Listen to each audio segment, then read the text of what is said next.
Introduction. Ravi, can you please open the window? Let some fresh air come into the room. Sure, Father. Father, when the sunlight comes from the window, why are the dust particles visible? Because air is a colloid, as it carries dust particles. These dust particles scatter the light. They have large size and are visible to naked eye. These particles seem to be floating zigzag in the air.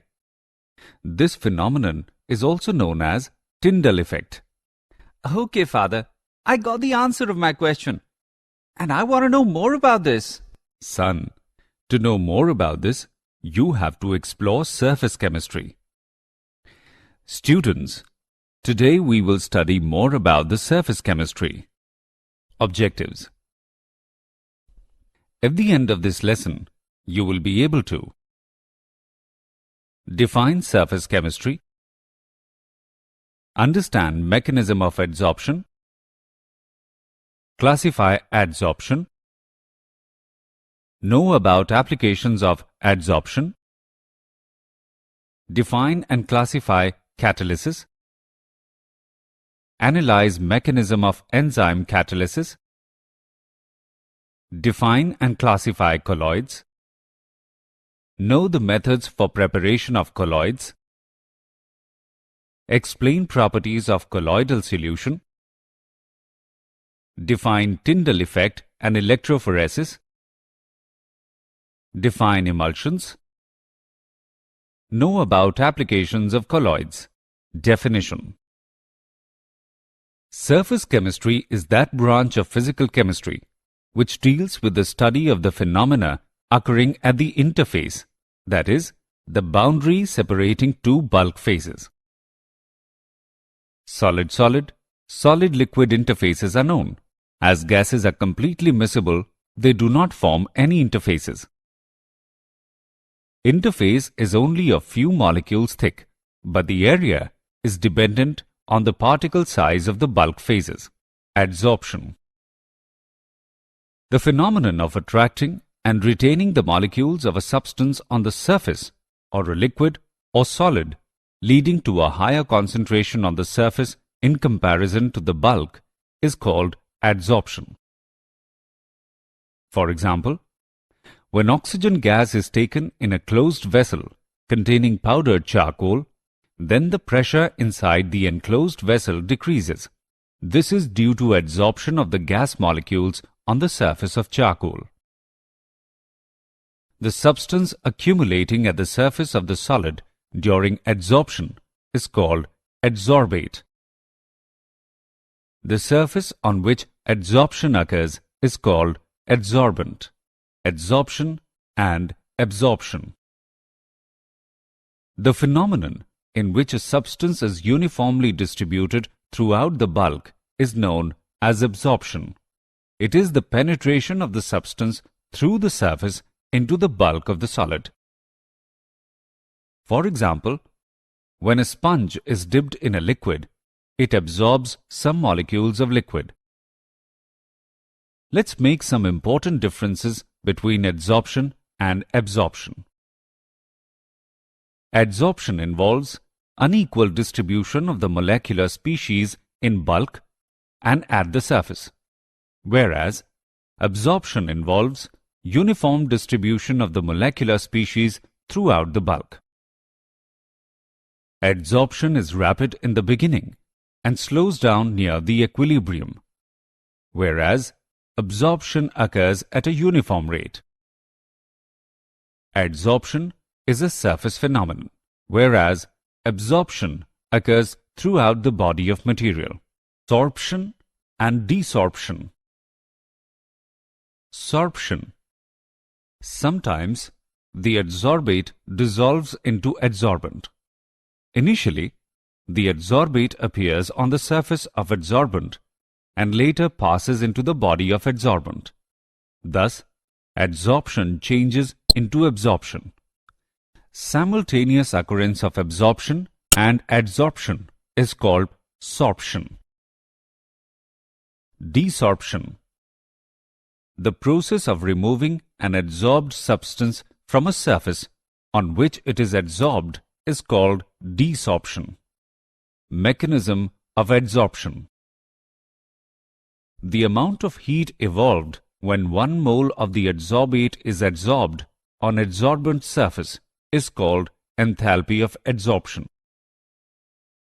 Adsorption is always an exothermic process, and enthalpy change of adsorption is always negative. When adsorbate molecules are adsorbed on the surface of an adsorbent, their freedom of movement becomes restricted and hence entropy decreases. Adsorption is spontaneous. Therefore, at constant temperature and pressure, Gibbs free energy decreases. Delta G is equal to delta H minus T delta S. Types of adsorption. Depending upon the nature of forces existing between adsorbate molecules and adsorbent, the adsorption can be classified into 2 types: physical adsorption and chemical adsorption. Physical adsorption. If the forces of attraction existing between adsorbate and adsorbent are van der Waals forces, the adsorption is called physical adsorption. Since the forces existing between adsorbent and adsorbate are very weak, therefore, this type of adsorption can be easily reversed by heating or by decreasing the pressure. Chemical adsorption. If the forces of attraction existing between adsorbate particles and adsorbent are almost of the same strength as chemical bonds, the adsorption is called chemical adsorption. Since forces of attraction existing between adsorbent and adsorbate are very strong, therefore, this type of adsorption cannot be easily reversed. Comparison between Physisorption and Chemisorption.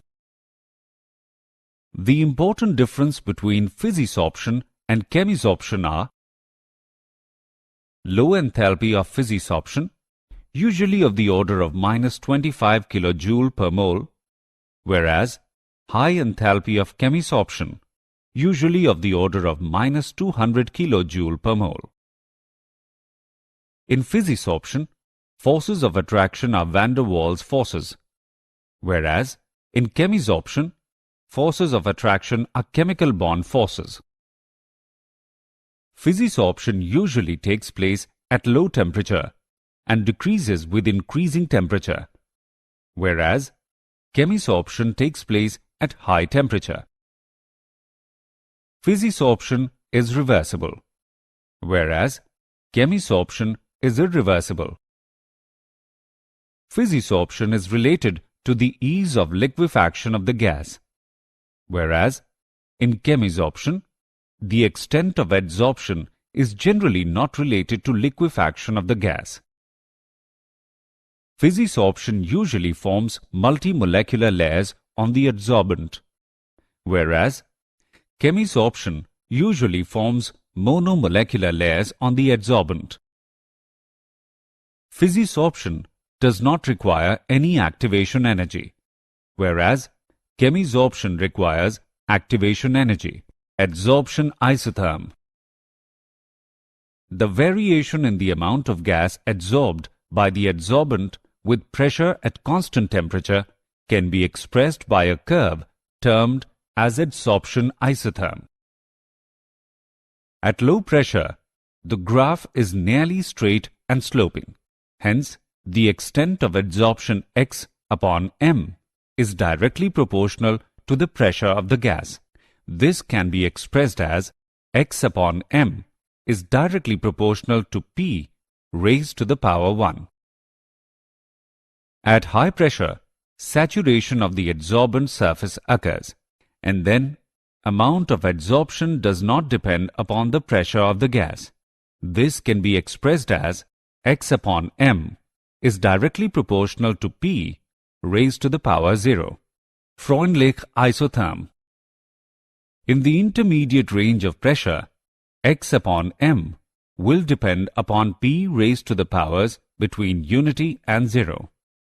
This can be expressed as x upon m is directly proportional to P raised to the power 1 to 0, or x upon m is directly proportional to P raised to the power 1 upon n, where value of n is greater than 1, or it can be written as x upon m is equal to k multiplied by P raised to the power 1 upon n.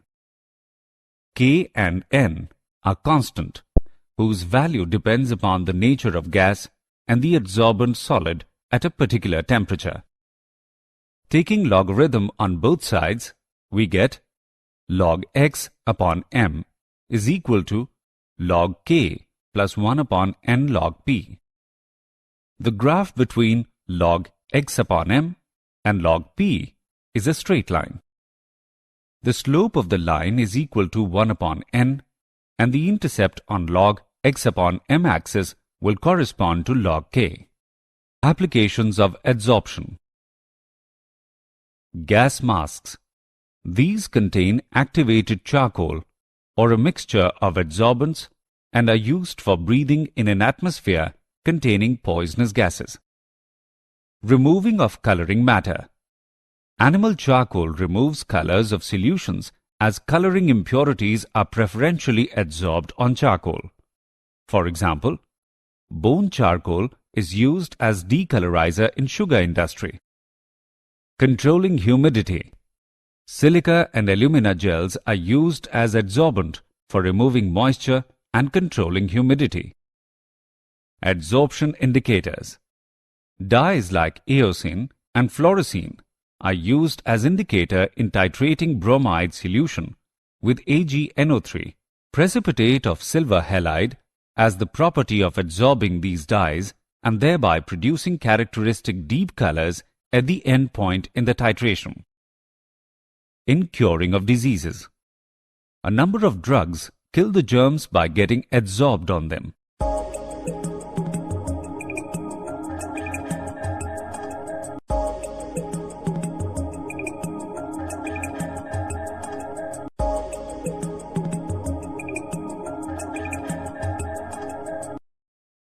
Removal of hardness of water. Ion exchange resins are used for removal of hardness of water. Some other applications of adsorption. Heterogeneous catalysis. There are many gaseous reactions of industrial importance involving solid catalyst. Adsorption of reactants on solid surfaces increases rate of reaction. For example, manufacture of ammonia, sulfuric acid, and hydrogenation of oils. Chromatographic separation. Components of mixtures, especially of organic compounds, can be separated and identified by chromatographic analysis, which is based upon adsorption phenomenon. For example, thin layer chromatography, paper chromatography, and gas-liquid chromatography. Froth flotation method. Pulverized ore is suspended in water containing some pine oil and a frothing agent. When air is blown into it, the ore particles are adsorbed on the air-oil interface and come to the surface in the form of froth. For example, sulfide ores are concentrated by this method. Separation of inert gases.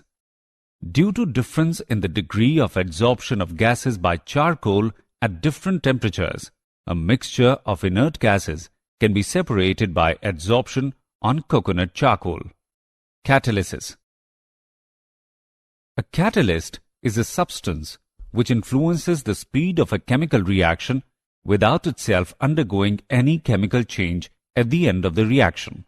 This phenomenon is known as catalysis. For example, when potassium chlorate is heated in the temperature range of 653 to 873 Kelvin, it slowly decomposes to give dioxygen. But if a little manganese dioxide is added, the decomposition takes place in the temperature range of 473 to 633 Kelvin and dioxygen is released at a much faster rate. A catalyst may increase or decrease the rate of a reaction. A catalyst which increases the rate of reaction is called a positive catalyst. For example, decomposition of KClO3 in presence of MnO2. A catalyst which decreases the rate of reaction is called a negative catalyst. For example, tetraethyl lead is added to petrol to prevent knocking of the engine. Types of catalysis. The catalysis reactions are of two types: homogeneous catalysis and heterogeneous catalysis. Homogeneous catalysis. When the reactants and the catalyst are in the same phase, it is called homogeneous catalysis. For example, oxidation of sulfur dioxide into sulfur trioxide in presence of nitric oxide in the lead chamber process for the manufacture of sulfuric acid. Reactants, sulfur dioxide and oxygen, and the catalyst, nitrous oxide, are all in the same gaseous phase. Heterogeneous catalysis. When the reactants and the catalyst are in the different phase, it is called heterogeneous catalysis. For example, manufacture of methanol from carbon monoxide and hydrogen using ZNO plus Cr2O3 as catalyst. Reactants are in gaseous phase and catalyst is in solid phase. Adsorption theory of heterogeneous catalysis. In heterogeneous catalysis, the catalytic activity is localized on the surface of the solid catalyst. Heterogeneous catalysis occurs through the following steps: diffusion of reactants to the surface of the catalyst, adsorption of reactants on the surface of the solid catalyst. The adsorbed reactant molecules undergo a chemical reaction to form an intermediate called activated complex. The activated complex then breaks to form the products. The products then dissociate from the catalyst surface, known as desorption. Diffusion of product molecules away from catalyst surface. Nature of solid catalyst. Metals, alloys of metals, metal oxides, metal sulfides, or mixture of these are generally used as solid catalyst. The two important aspects of solid catalysts are activity. The ability of a catalyst to accelerate the rate of a chemical reaction is called activity. These catalysts accelerate the rate of reactions to a very large extent, and in some cases, the rate of reaction becomes 10 raised to the power 10 times faster in the presence of a catalyst. For example, a mixture of pure H2 and O2 does not react, but in presence of catalyst platinum, they combine to form water and the reaction takes place with explosive violence. Selectivity. It is the ability of a catalyst to direct a reaction to yield a particular product. For example, carbon monoxide and hydrogen react to give different products in presence of different catalysts. Shape selective catalysis by zeolites. The catalytic reaction that depends upon the pore structure of the catalyst and the size of the reactant and product molecules is called shape selective catalysis. Zeolites are good shape selective catalysts because of their honeycomb-like structures. They are microporous aluminosilicates with three-dimensional network of silicates in which some silicon atoms are replaced by aluminium atoms. The reactions taking place in zeolites depend upon the size and shape of reactant and product molecules as well as upon the pores and cavities of the zeolites. Zeolites are used as catalysts in petrochemical industries for cracking of hydrocarbons and isomerization. Enzyme catalysis. Enzymes are complex nitrogenous organic compounds which are produced in living cells of plants and animals. They are also known as biochemical catalysts because of their importance in biochemical processes. Almost all enzymes are complex protein molecules with high molecular mass. Enzymes are produced by living cells. A typical cell, on an average, contains about 3,000 different kinds of enzymes. each enzyme catalyzing a particular reaction. For example, conversion of milk into curd by lactobacilli enzyme present in curd.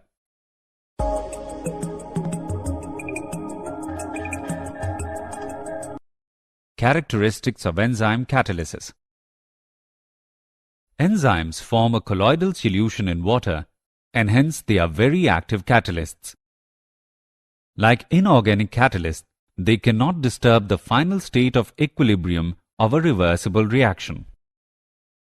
They are highly specific in nature. One catalyst cannot catalyze more than one reaction. They are highly specific to temperature. The optimum temperature of their activity is 35 degrees Celsius to 40 degrees Celsius. They are deactivated at 70 degrees Celsius. A small quantity of enzyme catalyst is sufficient for a large change. They are destroyed by ultraviolet rays. Their efficiency is decreased in presence of electrolytes. Assessment. Before proceeding further, let us know how much you have learnt. Drag and drop the correct option. Mechanism of enzyme catalysis. The enzymes are highly specific in their action. The specificity of an enzyme is due to presence of some specific sites called active sites. These active sites are associated with the presence of some functional groups which undergo some weak interactions with the substrate molecule. The shape of active site on a given enzyme is such that only a specific substrate can bind with it. This specific binding of the active site with the substrate results in the formation of enzyme-substrate complex. In this complex, the substrate molecules are held in appropriate steric orientation to facilitate the reaction. After achieving proper orientation, substrate molecules react to form the products. As product molecules do not have affinity for the enzyme surface, they immediately leave the surface so that fresh substrate molecules bind with the active site. Colloids. A colloid is a heterogeneous system in which one substance is dispersed as very fine particle having diameters in the range of 1 to 100 nanometer in a continuous medium of another substance. For example, milk, shaving lather, jelly, and paint. A colloidal solution is heterogeneous in nature and always consists of at least two phases, the disperse phase and the dispersion medium. Disperse phase. It is the component present in small proportion and consists of particles of colloidal dimensions. Dispersion medium. The medium in which colloidal particles are dispersed is called dispersion medium. Classification based on physical state of colloids. Dispersed phase and dispersion medium can be solid, liquid, or gas. Therefore, 8 types of colloidal system are possible depending upon the physical state of the dispersed phase and the dispersion medium. Rock salt is an example of solid sol. Paint is an example of sol. Smoke is an example of aerosol. Cheese is an example of gels. Milk is an example of emulsion. Fog is an example of liquid aerosol. Rubber is an example of solid foam. Soap lather is an example of foam. Classification based on nature of interaction in colloids. On the basis of nature of interaction between dispersed phase and the dispersion medium, colloids are divided into 2 categories. Lyophilic colloids. Particles of dispersed phase have great affinity for the dispersion medium. They are self-stabilized because of strong attractive forces operating between the suspended particles and the dispersion medium. They are reversible in nature. They are also known as intrinsic colloids. For example, gums, starch, gelatin, and albumin. Lyophobic colloids. Particles of dispersed phase have no affinity for dispersion medium. Rather, they hate dispersion medium. They are not easily prepared and need stabilizing agents for their preservation. They are irreversible. They are also called extrinsic colloids. For example, salts of gold, silver, and ferric hydroxide. Classification based on type of particles of dispersed phase. On the basis of nature of the particles of dispersed phase, colloids are divided into three categories. Multimolecular colloids. In this type of colloids, colloidal particles are aggregates of atoms or small molecules with molecular size less than 1 nanometer. These molecules in the aggregate are held by van der Waals forces. For example, a gold salt consists of particles of various sizes, which are clusters of several gold atoms. Macromolecular colloids. In this type of colloids, colloidal particles are themselves large molecules having colloidal dimensions. They have very high molecular masses, varying from thousands to millions. For example, proteins, cellulose, nylon, and plastic. Associated colloids. This type of colloids behave as normal, strong electrolytes at low concentration, but at higher concentration, they behave as colloidal solutions due to the formation of aggregated particles known as micelles. For example, soaps and detergents. Mechanism of micelle formation.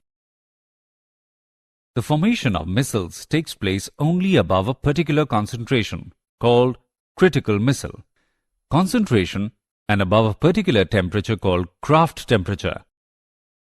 Micelles are formed by surfactant molecules.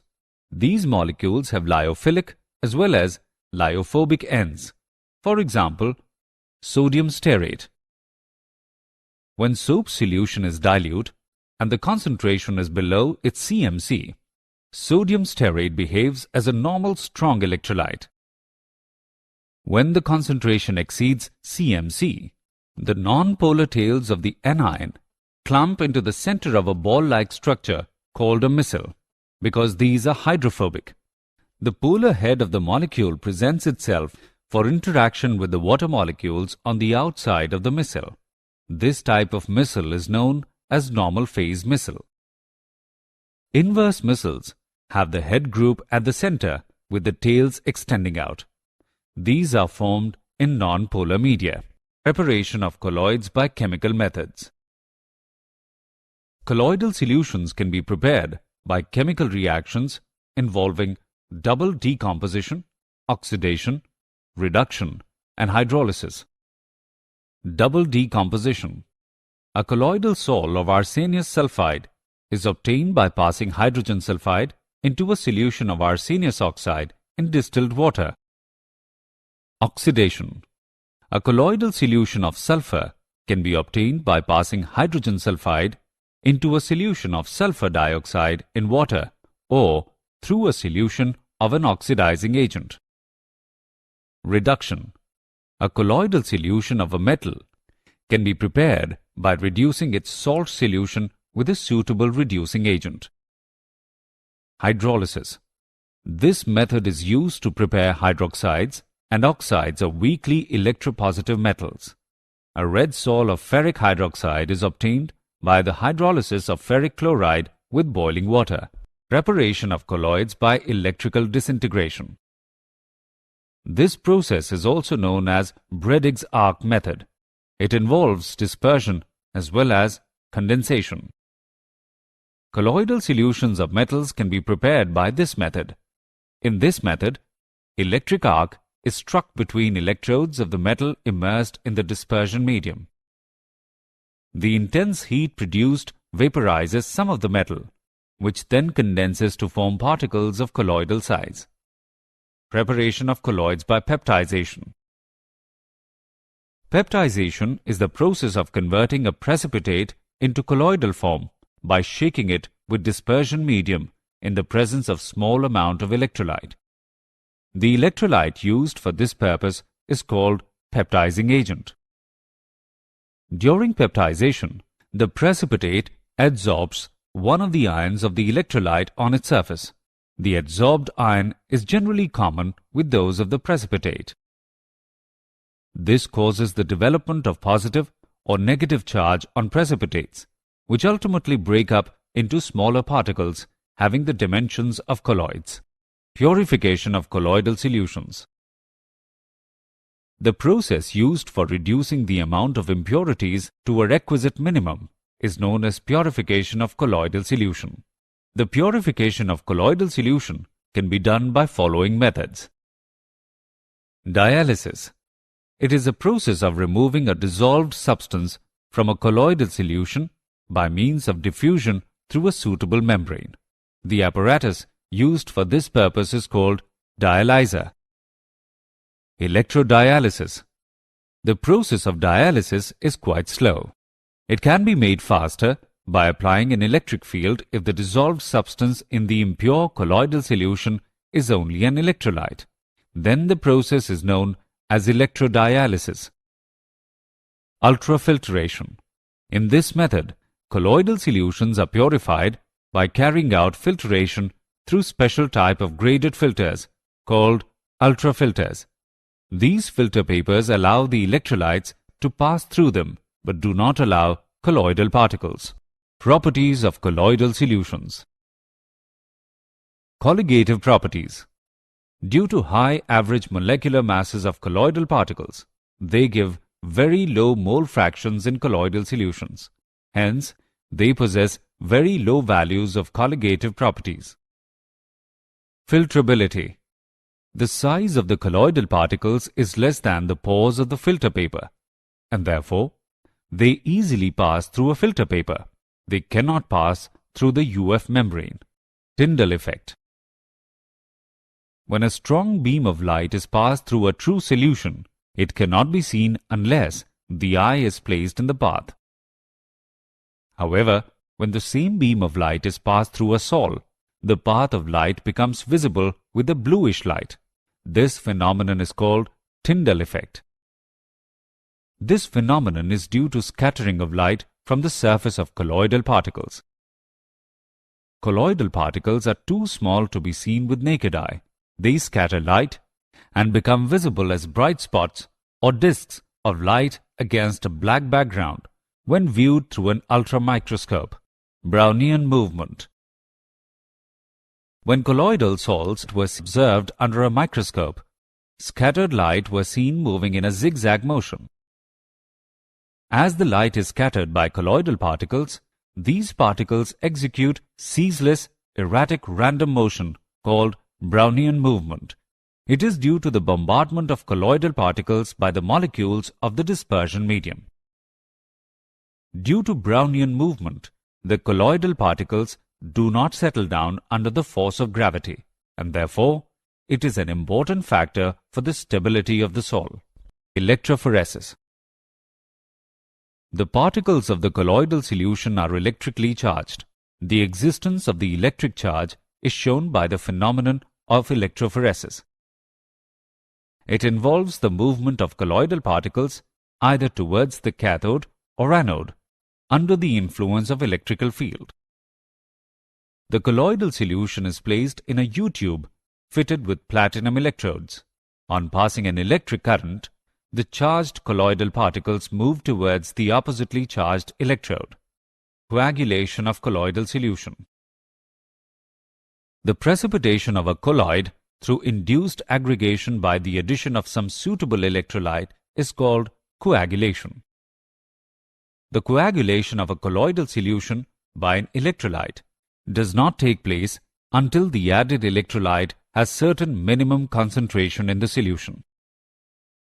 The minimum concentration of the electrolyte in millimoles that must be added to 1 liter of the sol so as to bring about complete coagulation is called the coagulation value of the electrolyte for the sol. Different electrolytes have different coagulation values.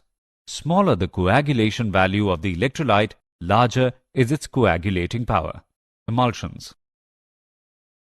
An emulsion is a colloidal dispersion in which both dispersed phase and the dispersion medium are liquid. In an emulsion, fine droplets of one liquid are dispersed in a continuous medium of another liquid. Emulsions are of two types: oil in water and water in oil. Oil in water. In these emulsions, some droplets of oil are dispersed in water. For example, milk is oil in water type of emulsion, in which liquid fat is the dispersed phase and water is the dispersion medium. Water in oil. In these emulsions, water is the dispersed phase and oil is the dispersion medium. Stiff greases are emulsions of water in oil type, in which water is dispersed in lubricating oil. Colloids around us. Colloids play very significant role in nature and our daily lives. Some important examples are as follows. Blue color of the sky. It is due to scattering of light by colloidally dispersed dust particles in air that sky looks blue. Fog and mist. They are colloidal systems. When large mass of air containing dust particles cools below its dew point, the moisture present in the air condenses on the dust particles, forming fine droplets. Food items. Most of the food items are colloidal in nature. Blood. It is a colloidal solution of an albuminoid substance. Soils. Fertile soils are colloidal system, and on account of their colloidal nature, soils absorb moisture and nourishing materials for plants. Paints. All paints are colloidal dispersions of solid pigments in a liquid medium. Medicines. Many medicines are colloidal in nature. The medicines in colloidal form are easily absorbed by body tissues and are more effective. Digestion of fats. The digestion of fats is aided by emulsification. Applications of colloids. Due to the presence of electrical charge on colloidal particles, they are good conductors. Some important applications of colloids are rubber plating. The negatively charged rubber particles from the rubber sole are deposited on wares and handles of different tools by electroplating. Sewage disposal. Sewage water contains particles of dirt, rubbish, etc., which are of colloidal size, carry charge, and therefore do not settle down easily. These particles can be removed by electrophoresis. Cottrell smoke precipitator. Smoke is made free of colloidal particles by passing it through Cottrell precipitator installed in the chimney of an industrial plant. Formation of delta. When river water comes in contact with seawater, coagulation of colloidal particles occurs. These coagulated clay particles settle down at the point of contact and gradually river bed starts rising. Artificial rain. It is caused by spraying oppositely charged colloidal dust or sand particles over the clouds. The colloidal water particles of the clouds get neutralized and coagulate to bigger water drops which cause artificial rain. Purification of water. The colloidal particles present in water can be precipitated by addition of small amount of alum. The Al+3 ions furnished by alum help in coagulation of impurities which are present in the colloidal form. Assessment. Before proceeding further, let us know how much you have learned. Drag and drop the correct option. Did you know? Bone black and charcoal are used in industry to remove colors from solutions since they absorb many coloring materials. Sometimes, the smoke emitted by motorcycles seems to be blue in color, is an example of Tyndall Effect. The enzyme tyolin, found in human saliva, accelerates the reaction so that starches can be digested. The clotting of blood is an example of coagulation.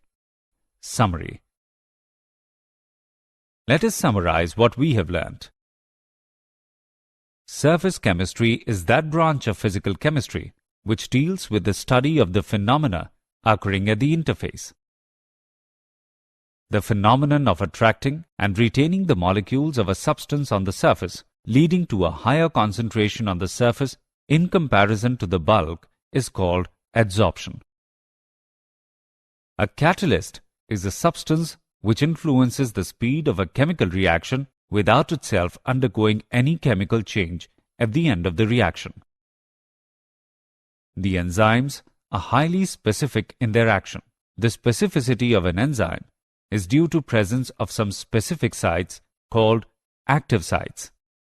A colloid is a heterogeneous system in which one substance is dispersed as very fine particles in a continuous medium of another substance. Peptization is the process of converting a precipitate into colloidal form by shaking it with dispersion medium in the presence of small amount of electrolyte.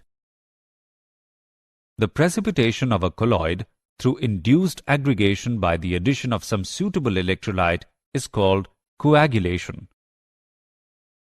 An emulsion is a colloidal dispersion in which both dispersed phase and the dispersion medium are liquid.